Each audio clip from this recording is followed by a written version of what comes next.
Al Jazeera একটা news করেছে, অন্ধদের দেশ বাংলাদেশ হচ্ছে অন্ধদের দেশ। কেন বলতাম? কারণ আমরা আমাদের সুযোগ্য সন্তানদেরকে মূল্যায়িত করতাম না। আমরা লুটে পুটে যারা খায় তাদেরকে মূল্যায়িত করেছি সব সময়। লুটে পুটে খেয়ে তারা কি করেছে? দেশের টাকা, দেশের সম্পদ সব নষ্ট করেছে, বিদেশে পাচার করেছে, আলটিমেটলি দেশের মানুষকে অনাহারে অর্ধাহারে রেখেছে। সেটা স্বাধীনতা পরবর্তী বাংলাদেশ থেকে শুরু হয়েছে এবং সেই কালচারটা এখনও চালু আছে।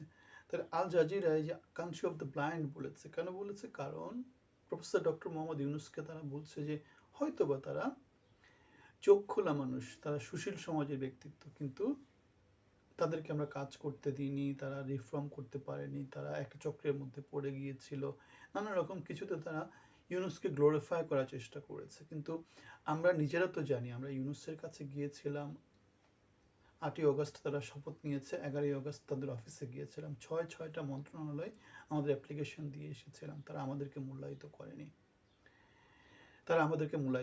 আমরা নটরডেম কলেজ থেকে পড়াশোনা করেছি, বুয়েট থেকে পড়াশোনা করেছি, ঢাকা ইউনিভার্সিটির আইবি থেকে পড়াশোনা করেছি, আমেরিকা থেকে পড়াশোনা করেছি, মাস্টার্স করেছি, পিএইচডি করেছি, ইন্টেলে কাজ করেছি।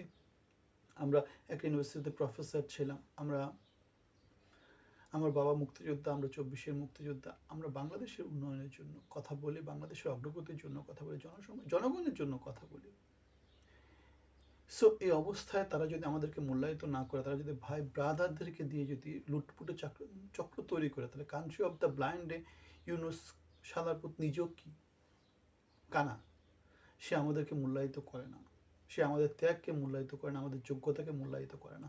শালারপুত তার ভাইয়ের পোলার তোলা এগুলাকে নিয়ে এসে সংসদ তৈরি করে, তার লোকজন ক্লোজ সার্কিট তৈরি করে, তার এনজিওর যে লোকজনগুলো আছে যারা এখান থেকে 2 টাকা, ওখান থেকে 2 টাকা, 5 টাকা, 10 টাকা দিয়ে তারা চলতো, তারা এখন বাংলাদেশের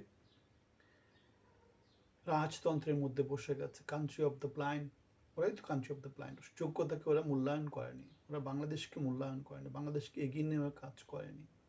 সুতরাং কান্ট্রি অফ দ্য ব্লাইন্ড এটা হচ্ছে কার কোথায় কি লোক আছে, কে কার জন্য কি কাজ করবে। হামবাদিক, এরা হচ্ছে হামবাদিকগুলো কি করে? নিজেদের মধ্যে লুটে পুটে খায়। সত্য কথা কোনো হামবাদিক বলবে না, সত্য কথা কেউ বলবে না। সত্য কথা ওখানে আমার জন্য কি আছে সেটাই সবাই দেখবে হচ্ছে ওই জিনিসটা। ইউনুস যে সরকারে গেল, কোন যোগ্যতায় সে গিয়ে গেছে? সে কি গত 17 বছর বাংলাদেশের জন্য কিছু বলেছে? হাসিনার বিরুদ্ধে কিছু বলেছে? সে কি কোনো কিছু তেমন করে হারিয়েছে? সে বাংলাদেশের লোকজনের রক্তে চুষে সে বড় হয়েছে, যোগ হয়েছে, বড় থেকে বড় হয়েছে। এখন সে হয়ে গেছে কি জন্য? মহাযোগ। এটাকে কি বলে? আনাকোন্ডা। সাপগুলা যেভাবে আনাকোন্ডা হয়ে যায়, সে আনাকোন্ডা হয়ে গেছে। সে এক সিগনেচারে 666 কোটি টাকা ট্যাক্স মওকুফ করে নিয়েছে বাংলাদেশের জনগোষ্ঠীর উপর। অত্যাচার করেছে, অনাচার করেছে, আর মুখে সুন্দর সুন্দর বক্তৃতা বিবৃতি দিয়েছে। সরকারের কাছে আসতে হবে না, সেবা পৌঁছে যাবে জনগণের কাছে। সেবা আপনার কাছে কি পৌঁছেছে গত 17 মাসে? শান্তির বাংলাদেশে কি প্রতিষ্ঠিত হয়েছে? আমরা তো প্রেডিক্ট করি যে বাংলাদেশ বরং হাসিনার সময় 17 বছর যেভাবে শান্ত ছিল, এখন কোনো সরকার 2 মাস, 5 মাস, 1 বছর, 2 বছরের বেশি টিকতে পারবে না, যদি না সে হাসিনার মতো ফ্যাসিস্ট হয়ে ওঠে। কারণ সমাজের মধ্যে সাম্য, মানবিক মর্যাদা, ন্যায় বিচার প্রতিষ্ঠা করতে না পারলে, যেমন এই আমরা যে কথা বলছি, কেন কথা বলছি? কারণ আমরা বঞ্চিত হয়েছে, আমরা ত্যাগী মানুষ, আমরা যোগ্য মানুষ, আমাদেরকে মূল্যায়ন করছে না। সে তার ভাই ব্রাদারকে দিয়ে লুটপাটের চক্র তৈরি করছে। সামনে যারা আসবে তারাও একই রকম করে লুটপাটের চক্র তৈরি করবে, সেটা তাদের মনোনয়নের মধ্যে দেখা যাচ্ছে। ব্যাংক ডাকাত, ঋণ খেলাপি, চোর, বাটপাটদেরকে দিয়ে তারা সংসদ তৈরি করছে, আইন প্রণয়ন করছে। সুতরাং বাংলাদেশে যারা ক্ষমতার বাইরের চক্রে আছে তারা কি চুপ করে বসে থাকবে? তরুণ সমাজ যারা বাংলাদেশের এখন মেজরিটি, তারা কি বসে থাকবে? আমার তো মনে হয় না তারা বসে থাকবে। So country of the blind, Al Jazeera যে নিউজটা করেছে সেটা বেসিক্যালি এখানে সবাই ক্ষমতায় গেলে অন্ধ হয়ে যায়। ক্ষমতায় গেলে সবাই অন্ধ হয়ে যায়। জনগণ একরকম অন্ধ থাকে, দেখতে পায় না যে সরকার ভুল করছে। আবার ক্ষমতায় গেলে এই খোলা চোখগুলো তখন আবার অন্ধ হয়ে যায়। যেমন এই শালার ইউনুস কি ছিল, ক্ষমতার বাইরে যখন ছিল তখন সে সব দেখতে পেত। ক্ষমতায় যাওয়ার পরে সে তার ভাই ব্রাদার কেন্দ্রিক লুটপুটে খাওয়া চক্র তৈরি করেছে। বিদেশে সে 13 মাসে 14 বার গিয়েছে, নানা রকমের। সে রোহিঙ্গাদেরকে 1 বছরের মধ্যে পাঠিয়ে দেয়। কত রকমের বড় বড় বড় বড় বড় বড় খাম্বা কত কিছু বললো তারা, অথচ আমরা দেখতে পাই দিন শেষে অশ্বডিম্ব।